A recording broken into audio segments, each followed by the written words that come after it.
Double the drug and double the fun. Hello, Snugglebugs, and welcome back to another Hearthstone video in the month of February, where today we're actually going to be highlighting a Buff Paladin deck that I had seen on HS Replay when I was looking at some of the stats for the top 5 video that I had made recently. And it intrigued me because it wasn't the classic Libram Paladin, which, I mean, I have played quite a bit in the past to climb to Legend and stuff before joining the YouTube community here. And it intrigued me. Oh, all right. Quiet. Quiet, Hugh. So the fact that this is kind of the more, what I would call a buff paladin that I had played like a long time ago with Blessing of Authority and the Sunwing Squawker, and try to finish him off with the Battlegrounds Battlemaster, I kind of just wanted to see how well it would perform. It had a high win rate on HS Replay. However, of course, it only had a couple hundred games in versus thousands for playtesting, but I figured, why not? Let's give it a shot. And we're going against a questline Demon Hunter, which, I don't know. Lately, every time I've gone against one, they finish their quest, and then the game usually ends. Like, we win before they... Okay, well, that's disruptive, at the very least. I don't know, do they keep the buffs from my Alliance Bannerman if I redraw them? I'm actually not sure. We'll find out if we ever draw one again. And of a doll. Okay, let's play our Vindicator here. Yep, we'll give it Divine Shield so it cannot get tapped or hopefully killed so easily. They've already finished one stage of their quest. Okay, they're about to finish another one. Is my guess anyway. Yep. So I believe their win condition is like an OTK or something. I'm actually not 100% certain. But here's what I'm going to do. I should have hit first. I missed 5 damage there. Apologies. I kind of briefly thought you couldn't do that, but immediately remembered that you can hit. It says you can't attack heroes this turn, but that's after you enchant the creature with it. So I should have attacked first. If I lose by 5 damage, then that's terrible. Jeez, you're about to finish the quest already.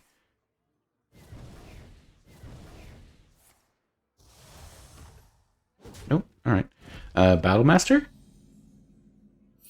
Ah, shoot. Kind of good, because if it was Battlemaster, then that means the 5 damage would have ruined it for me. Let's just draw a card, though. Cariel. That'll be good for next turn, probably. I mean, let's just give it Divine Shield and make your spells cost 1 more next turn. Hopefully this kind of prevents him from doing any sort of shenanigans. The whole thing with their deck is they have a ton of cheap spells, and we can just sort of beat them down with one super-powered minion. But I think that would be a huge showcase for this deck. I mean, I know obviously theirs is a little slow, so it might not be the best, but just goes to show you how powerful one Blessing of Authority can be if not answered immediately. The amount of lifesteal they need is also, like, a lot. Yeah, there's their lifesteal. Okay, so they can gain 6. Oh yeah, that's not enough. Okay, awesome. And they threatened me at the start, so learn your lesson, Demon Hunter. So there was one game, again, maybe not like a super back and forth style game, but to me it still highlights the, I don't want to say oppression, but how powerful a Blessing of Authority can go completely unanswered. I did miss 5 damage, so if I had drawn Battlemaster there, and it would have let me hit them for 26, because it would have let my 13 attack minion attack twice, then yes, that potentially could have held me back from a lethal that turn. So if you like this deck, let me know in the comments down below, and let's hop into another one.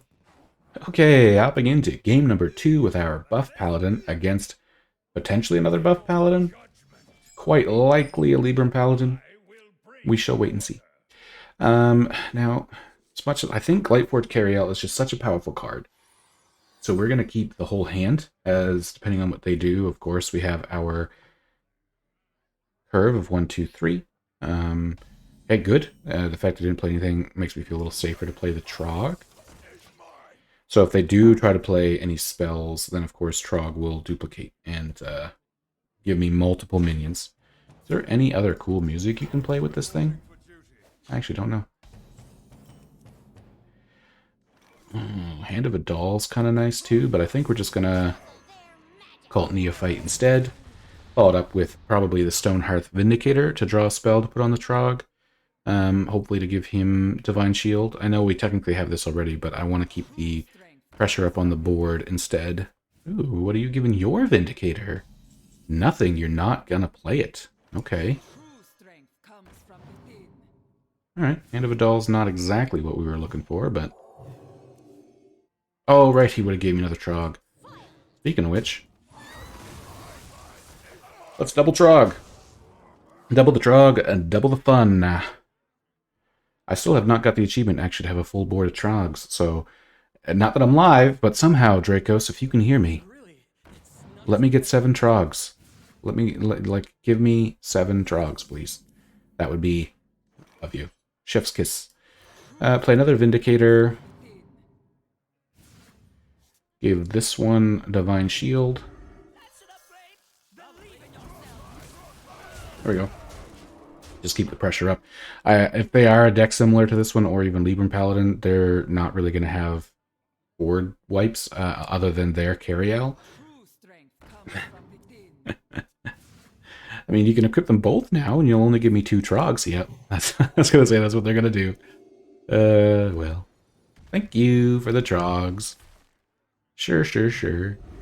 Oh, man. Let's see, 3, 6. Let's just do this. 5, 8, 9, 10, 13, 15, 17, 19. Yeah. As much as I'd love to hope that they'd give me the Trogs, I do not like to PM, and there we go.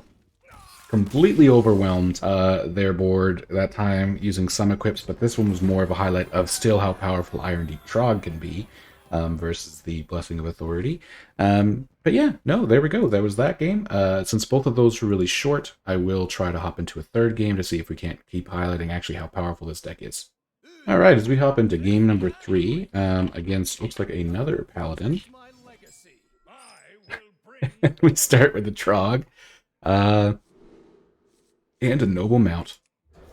Now, they might start with a Trog, which could put us into a bit of a rough pickle spot. Last game, the opponent started up... Oh, this is Priest! Oh my god, they look like a Paladin! I thought they were a Paladin. There we go. Let's go like this. Give this Divine Shield, be able to have a direct answer to this. Unless they have, you know, what's it called? Devouring Plague that they can play in a couple turns. You can also put the Noble Mount here if I want, but I'll probably just Knight of Anointment. Thank you for the Trog. We'll probably just do this. And swing face for 6. The Thrive in the Shadows is pretty common, so that doesn't tell me what kind of deck they are. Amulet makes me think that they're just a big Death Rattle Priest. Probably going to play a palm reading here. I mean, if they do, it's going to... Nope, silence. Okay. Honestly, I'm not too upset with that either, just because we can just buff up another minion here in a second. Sure. Boom. So we're still putting on a lot of pressure, and honestly, like, that's just not even our main game plan, so forcing them to use their silence, I guess, there is pretty good. I do like how aggressive this deck can be. I think that also helps it with all of the Kazakhstan decks that are out there right now, which I'm starting to think that that's what this one is, based on, yeah, the cards that we're seeing. So we need to keep up all of this pressure. Knight of Anointment to draw, or their Blessing, Righteous Protector, and we'll put the Noble Mount on our... Boom! They might have Condemns in there that could be really good, like 2 Condemns played right now. Or the Dragon. They might have one answer. They're going to be reducing stuff to the point where some of it might be free. Devouring Plague. Oh no, there's the Condemn. Leaves me with 2 Warhorses, though. Which I'll hit for 2 and then play a Blessing of Authority. on them. On one, I mean. Not quite setting me up for... Well, actually it does with this. It sets me up for a lethal next turn. The fact that they hit 3 of my Divine Shields was good for their Condemn, but bad for their healing. Oh, don't... Okay. That's kind of rough. I mean, I can get through it pretty easy, but it's a little rough. Okay.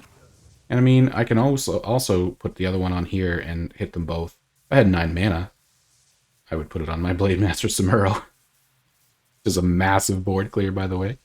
Alright, I just realized they have a full golden deck, I believe. Am I playing against Zeddy here with his 2,500 gold card collection? Oh my. Okay, and he did that afterwards, so he's got a good minion to play. You know what I might have maybe what I should have done after seeing the Lightforged Carriel is maybe I should have actually just hit the taunt and gone face for 9, setting me up just for the Lightforged lethal. I was so focused on that play, it didn't even really clue into me what I drew. You know, if they have Wand, that's where I'd really get punished if they drew like some form of board clear here. Bubba, okay. Nope, they didn't. At least not completely. What else do they have? Jeez, the golden treasures too. Wow. Smite, okay. If that's all they can do, that's 4, yeah. Okay, awesome. And this goes a high. This is a better highlight of beating a more well-played kind of deck in the meta today. Boop. There we have it. So there's another win with the Buff Paladin. Honestly, I know a couple of those games were just super aggro, super fast, and then this deck kind of showed that it was slowed down a bit. Yes, I would argue that I maybe misplayed a tiny bit in the sense where I should have put them down to the 2 beforehand in case they put like Wand of Disintegration in their deck. Putting them down to 2 so they could maximum heal to 4, I think would have been the smarter play after drawing the Carriel. But yeah, so I think this deck is surprisingly good. It didn't show up in the top 5 video simply because it currently only has about 400 games played, but it's at 400 games. It's sitting at a 60% win rate in Legend right now. I think this would be a high contender for a deck to reach Legend with if you haven't yet for the month of February. And with that one, thank you guys very much for sticking around, and I'll see you in the next one. Have a great day.